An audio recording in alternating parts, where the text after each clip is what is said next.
I've lost 20. This K2 program brought to you by Curtis Trailers.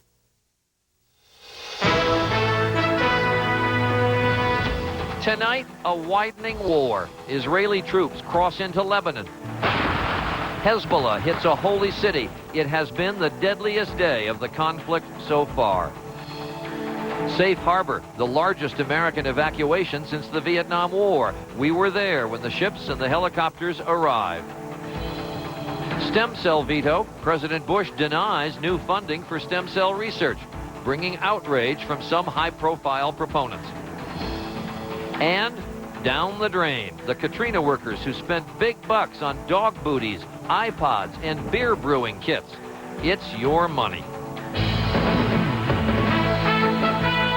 From ABC News, this is World News with Charles Gibson, reporting tonight from the Middle East. Good evening from the island of Cyprus. We have come here to the port city of Larnaca because a flotilla of U.S. warships, helicopters, and commercial vessels is conducting the largest evacuation of Americans since the Vietnam War. Those Americans who want to leave Lebanon are being brought to this port 130 miles west of Beirut. And just a few moments ago, literally as we were going on the air, after midnight Cyprus time, the chartered ship Orient Queen, filled with 1,000 Americans seeking safety, pulled up to the dock behind us. The trip took 10 hours, but for those on board, it was 10 hours of growing relief. The evacuees left Lebanon on this, the 8th and deadliest day of the conflict so far. At least 55 people were killed by Israeli airstrikes in Lebanon today. The prime minister of that country says 500,000 people have been forced to leave their homes because of the fighting, which has claimed overall more than 300 lives in Lebanon. There were casualties in Israel as well. Hezbollah guerrillas fired missiles on the port city of Haifa, and for the first time, Nazareth, striking the biblical hometown of Jesus. 2 children were killed in that mainly Arab city. ABC's Dan Harris is in Israel for us, where he has been following developments today, and there have been many. Dan? There have been many. Charlie, we start with an ambush today mounted by Hezbollah, which even the Israeli military is calling a success.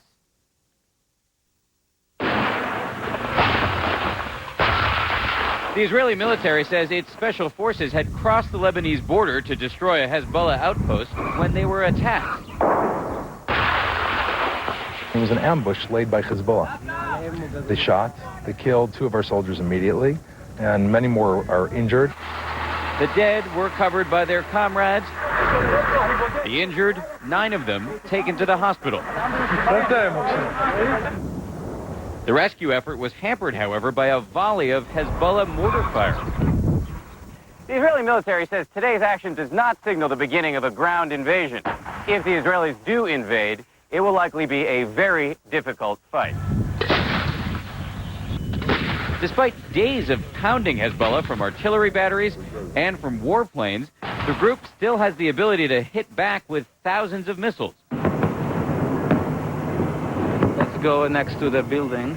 Today, Hezbollah sent 10 of those missiles into Haifa, this one packed with ball bearings that ripped through metal poles and street signs. Hezbollah also sent 2 missiles into Nazareth, where the Bible says Jesus grew up. This may not have been the intended target because it is now Israel's largest Arab city. One of the missiles killed 2 Muslim brothers, 3 and 7 years old. They were playing outside. Today, an Israeli general claimed 50% of Hezbollah's arsenal had been destroyed. But the military says there is much more work to be done.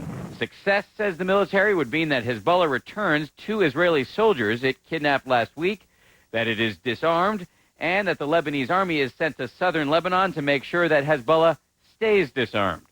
How much longer do you think this operation will keep going? It can be more days, more weeks. We don't know. So it will be a long fight. You see, what wants Hezbollah is Israeli land. They want this land. They are doing what they are doing because they want this land. But they will not get this land. And tonight there is this. The Israeli military is saying they bombed a bunker in southern Lebanon tonight, a bunker they believe the leader of Hezbollah, Hassan Nasrallah, may have been in. This would be a major victory for the Israelis. Charlie?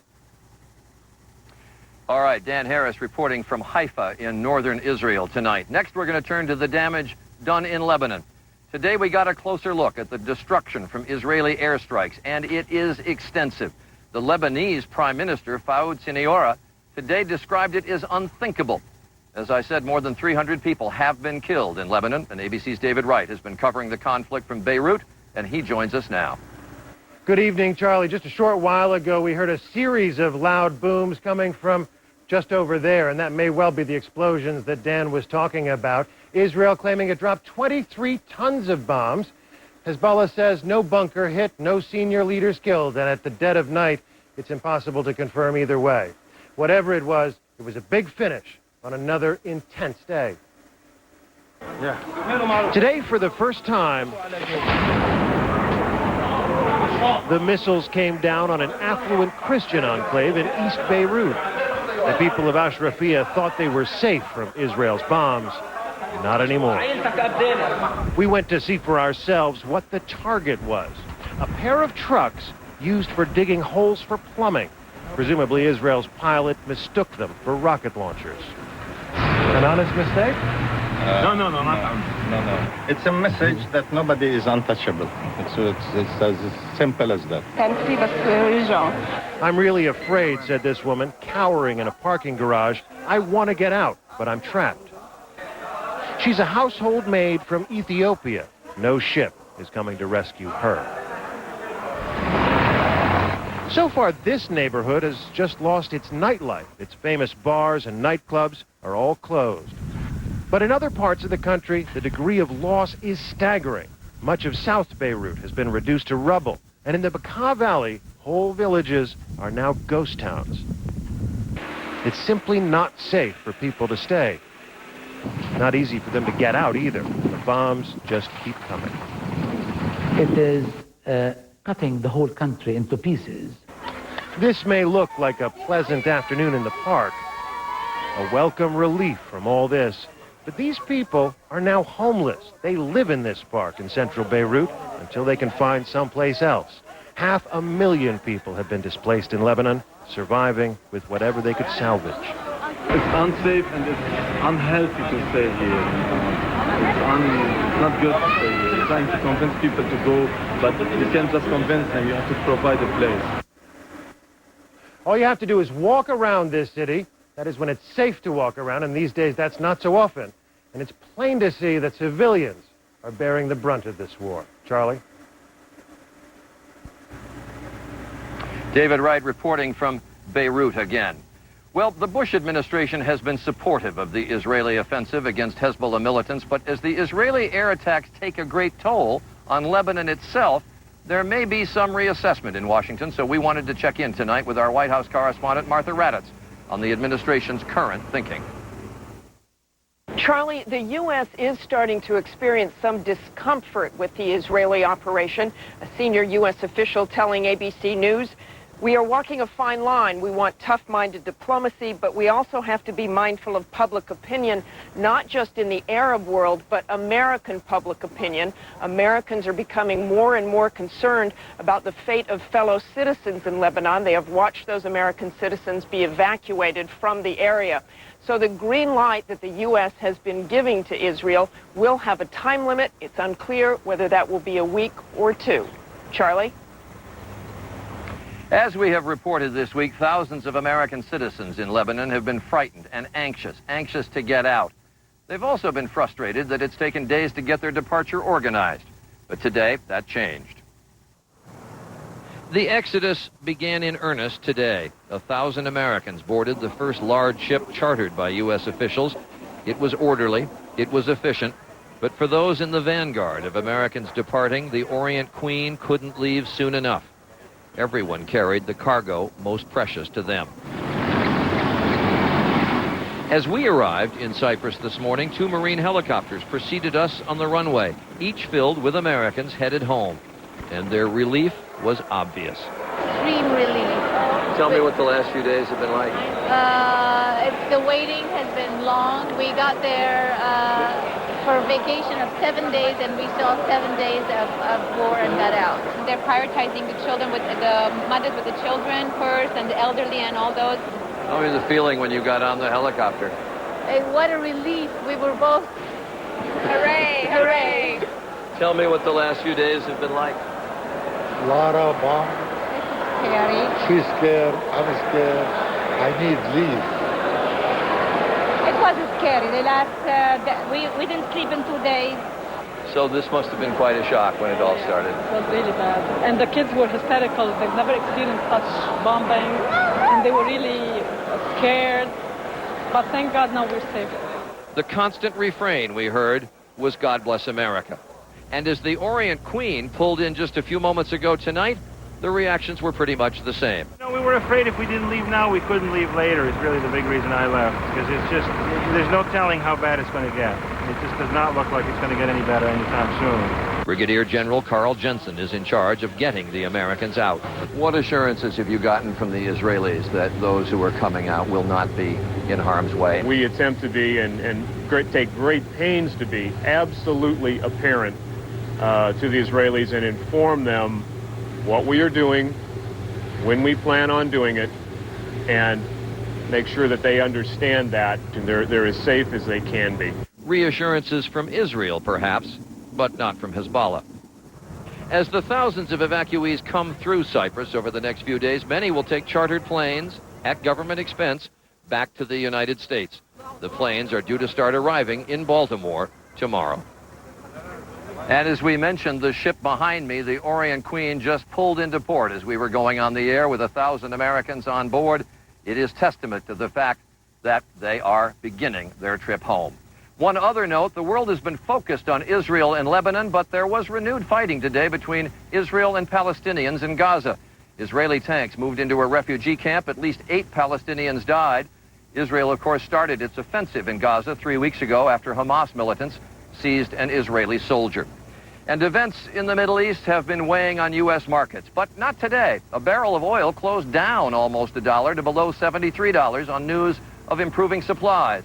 And stocks had one of their strongest days of the year, with the Dow Industrial shooting up more than 200 points and the NASDAQ gaining 37.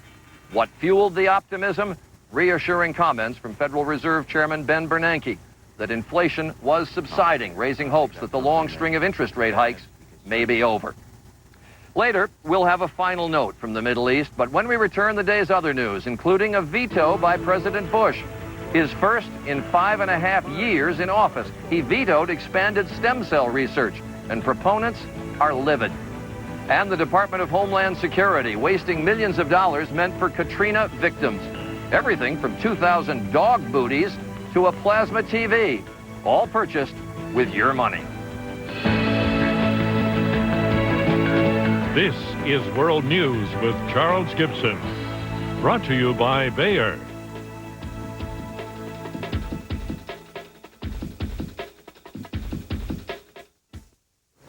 He's 50 and at risk. She's 50 and at risk. Doctors know if you're over 50 and have other risk factors, you already face a greater risk of a heart attack.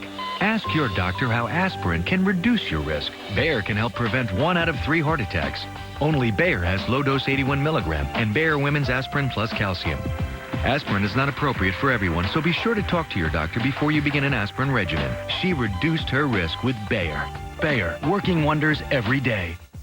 Hey, try one of these new 100-calorie packs. It's chips. Yeah, but I bet you get, what, 3 chips in this pack? No, you get this many. Hey! Wow. All this for 100 calories? These are good. New Ritz Chips 100-calorie packs from Nabisco. Concerned about bad breath? Listerine Pocket Packs dissolve in seconds, killing bad breath germs to freshen your breath instantly. Listerine Pocket Pack strips. Kill the germs, get instant fresh breath. V8 presents V-Fusion. If you think getting a full serving of fruits and a full serving of vegetables into a single juice is amazing, wait until you taste it. New V8 V-Fusion juice. Don't just live, thrive. Cholesterol. It can come from fettuccine Alfredo, but also from your Grandpa Alfredo. from barbecue ribs, and from your Aunt Barbie. A healthy diet is important. When that's not enough, adding Vytorin can help.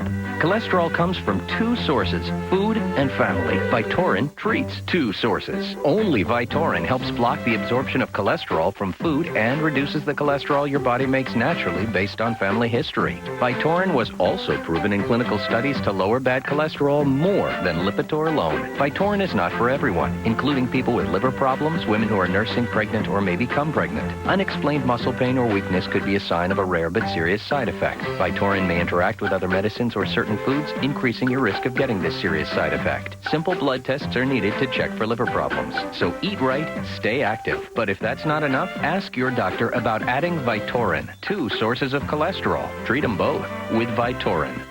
This is a very uncomfortable situation. Sales of flatulent. I've remained silent but deadly about this problem so far. Got gas on your mind? New Gas X Thin Strips dissolve quickly and relieve gas fast. Gas X, pressure's off. President Bush did something today that he has not done since taking office. He issued his first veto, rejecting legislation to expand federal funding of research on stem cells from embryos. Scientists say the research could produce treatments for so many diseases, but the president said the research would violate the dignity of human life.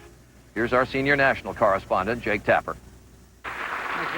Surrounded by enthusiastic supporters, the president announced he'd wielded his veto pen for the first time. This bill would support the taking of innocent human life in the hope of finding medical benefits for others. It crosses a moral boundary that our decent society needs to respect, so I vetoed it. The White House has gone so far as to say using embryos for stem cell research is murder. And to make that point, among the guests today were children whose parents adopted them as embryos. These boys and girls are not spare parts. But the cheering for the president's position in the East Room stands at stark contrast with the views of the American people in general, about 60% of whom, according to polls, support funding this research. Today, Dr. George Daly, a researcher at Harvard Stem Cell Institute, watched and winced. For the patients and families afflicted by disease, this presidential veto is a crushing disappointment.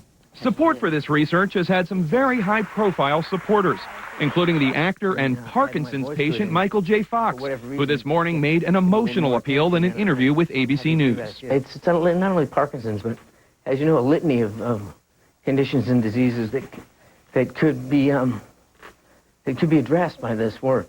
Some politicians today were less polite. You listen to the president's speech and you wonder, who was his science teacher? He or she must be very embarrassed. The political implications of today's veto are tough to gauge, but the scientific community is nearly unanimous in calling its effect on its research disastrous. Jake Tapper, ABC News, Washington. The search for an AIDS vaccine got a major boost from Bill Gates today. The Bill and Melinda Gates Foundation announced it's giving more than $250 million to the effort. $287 million will go to scientists in 19 countries with the goal of creating international collaboration. It is the Gates Foundation's largest donation yet in the fight against AIDS. And researchers have announced the first skin patch to treat the symptoms of Alzheimer's disease. The daily patch contains Exelon. That's a medication now available in pill form. If approved by the FDA, the patch would mean not having to remember several pills and could cut down on side effects. To find out if you could benefit from the patch and the latest on Alzheimer's treatment options, you can log on to our website at abcnews.com. Coming up, from beer to dog booties, what Homeland Security really brought with some of the Katrina relief money. Part of you wants relief from the turmoil of menopausal symptoms. Part of you doesn't know how to get it. Visit nomenopause.com because part of you isn't clear on the differences between non-prescription and prescription medications. All of you wants to learn what works. Check out nomenopause.com. At 6'4", 220 pounds, Bob's a formidable man. But he was no match for something less than 1/millionth his size. It KO'd Bob so fast, he didn't know what hit him. It was a clot. Like Bob, if you've been hospitalized with heart-related chest pain or a certain type of heart attack, what doctors call ACS, chances are you've had a clot. But now, Bob's doctor is helping increase Bob's protection against heart attack and stroke by putting Bob on Plavix. Plavix, in combination with aspirin and other heart medicines, helps provide greater protection against heart attack and stroke than aspirin and other heart medicines alone by helping keep blood platelets from sticking together and forming clots. If you have a stomach ulcer or other condition that causes bleeding, you shouldn't use Plavix. When taking Plavix alone or with some medicines, including aspirin, the risk of bleeding may increase. To minimize this risk, talk to your doctor before taking aspirin or other medicines with Plavix. Additional rare but serious side effects could occur. Ask your doctor about Plavix today, because no matter how formidable you are, you're no match for a dangerous clot. If you take Plavix with aspirin, continuing to do so will help increase your protection against a future heart attack or stroke, beyond aspirin and your other heart medicines alone. You may be feeling better, but your risk never goes away. Help stay protected. Stay with Plavix. I learned a lot when I found out I had high blood pressure, but I didn't know it could lead to erectile dysfunction. Having diabetes changed my life, but I didn't know it could lead to ED. Guys should know that having certain health conditions like high blood pressure or diabetes may lead to ED, and that Levitra can help. Doctors know Levitra works for men with ED, even those with high blood pressure or diabetes. Levitra is only for men healthy enough for sexual activity. If you have heart problems or are on alpha blocker therapy, talk to your doctor before taking Levitra. Do not take Levitra if you take nitrates for chest pains, as this may cause an unsafe drop in blood pressure. Side effects may include headache, flushing and stuffy or runny nose. To avoid long-term injury, seek immediate medical help if you experience an erection lasting longer than 4 hours. If you have any sudden decrease in vision, stop taking Levitra and call your doctor right away. Imagine what Levitra can do for you. Talk to your doctor. The more you know about ED, the more you'll want to know about Levitra. When Americans need answers on the Middle East crisis, Charles Gibson's right there, in Israel, Lebanon, and right there with the Americans evacuated to safety. To better understand your world, turn to World News with Charles Gibson, your trusted source. There is a scathing new report tonight about waste at the Department of Homeland Security. In the wake of Hurricane Katrina, federal employees were given government purchase cards to buy millions of dollars worth of relief supplies. But a congressional investigation finds that opened the floodgates for abuse. Tonight, ABC's John Cochran reports what these Homeland Security workers really bought with your money. A lot of people enjoy a beer at the end of a hard day, but not at the taxpayer's expense, and not when the money was meant to help victims of Katrina. Now investigators have found a Coast Guard official used a government purchase card to buy a beer brewing kit. We considered this to be an abusive transaction and questioned the use of Homeland Security personnel and resources to brew its own beer. That was just one of many abuses investigators uncovered. Well, you have all kinds of problems with waste, fraud, and abuse when it comes to purchase cards. $208,000 for 20 flat-bottom boats, twice the retail price. $7,000 for Apple iPods. $8,000 for a plasma TV set that was not used. $10,000 for unnecessary rooms at Sea Palms Resort in Georgia. FEMA paid $68,000 for 2,000 sets of dog booties to protect the feet of dogs searching through debris. But the dogs were not accustomed to wearing booties, so they were never used. FEMA was unable to locate $170,000 worth of laptops and printers, which were supposed to be in this conference room in New Orleans. Today, a Homeland Security official said many of the items were suddenly found this week. Senators found the timing suspicious. They found a lot that was suspicious. People in this country are rapidly losing confidence in the ability of the department to carry out its mission and to do so in a way that safeguards the taxpayers' dollars. Oh, by the way, you may wonder what Coast Guard officials gave as their reason for brewing beer with your money. They said that making and serving their own beer was a good way to break the ice at official parties. Investigators said it was also a good way to waste your money. Cheers. John Cochran, ABC News, Washington. And when we return, the long road home, from vacation to war and back again.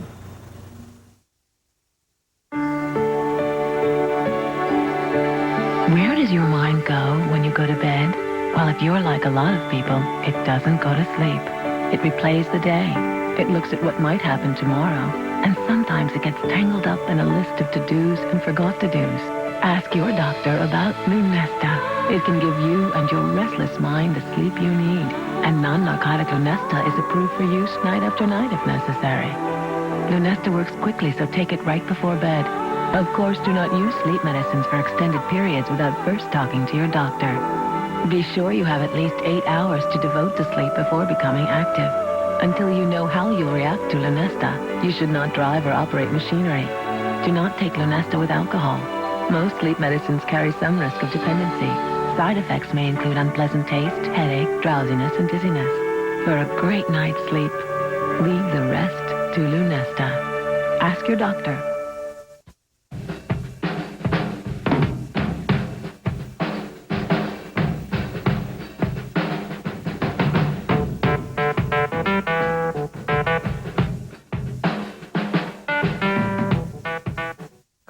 Left the cave, and I'm standing there by the pool of water alone, like I am in all of my dreams. And it just brought up a whole bunch of issues that... Tym piórze nie ma atramentu. What? I wtedy możemy zacząć dopiero pracować. Using a broker you can't understand doesn't make much sense either. That's why Edward Jones speaks in a language you can understand, so financial decisions get the attention they deserve. Edward Jones, making sense of investing. The human body was designed to move.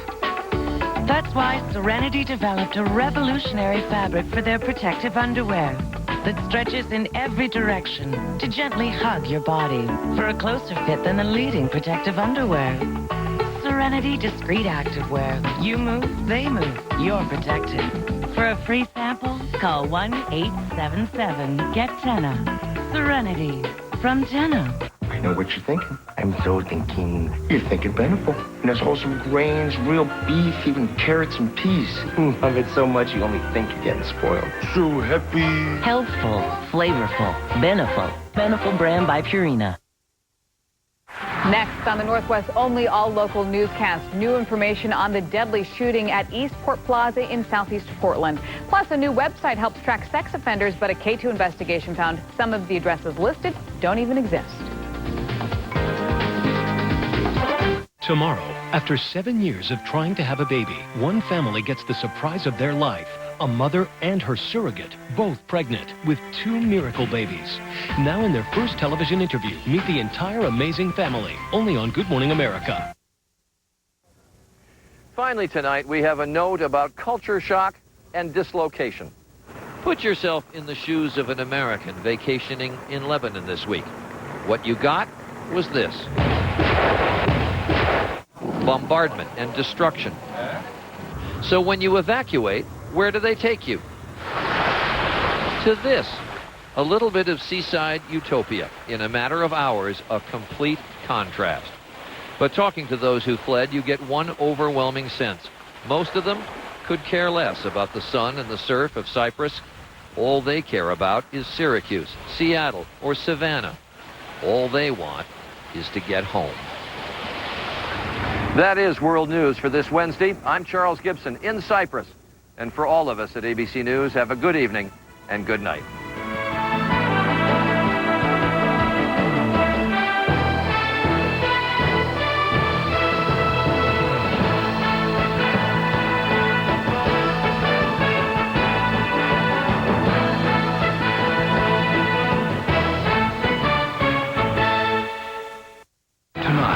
The encore presentation of this summer's hottest competition, 3 performers will sing for their lives, and 1 will be sent home live. The One, Making a Music Star Result Show, tonight 10/9 Central, only on ABC. Now, on K2 News at 6:30, a mother of 7 is arrested for dealing meth in Clackamas County. What else did police find on her property that they consider significant? Plus, a new Oregon website helps track sex offenders in your neighborhood, but a K2 investigation found some of the addresses listed don't exist. So, where are they now? And an extreme weather warning, what you need to know to stay cool and safe as the temperatures rise into the triple digits. Live at 6:30, K2 News, the spirit of the Northwest. Good Good evening. Thanks for joining us tonight. I'm Deborah Knapp. Our top local story, we are learning more about the officer-involved shooting at a Portland mall that killed one man. It all happened near Joann Fabric's store in Eastport Plaza. K2's Susan Harding joins us live with the very latest tonight. Susan? Well, detectives have just arrived here at the scene as they begin their investigation. We do know that an armed man, a man who had a handgun, is dead. His body is still on the ground right outside the Armed Forces Recruiting Center. Eastport Plaza itself was evacuated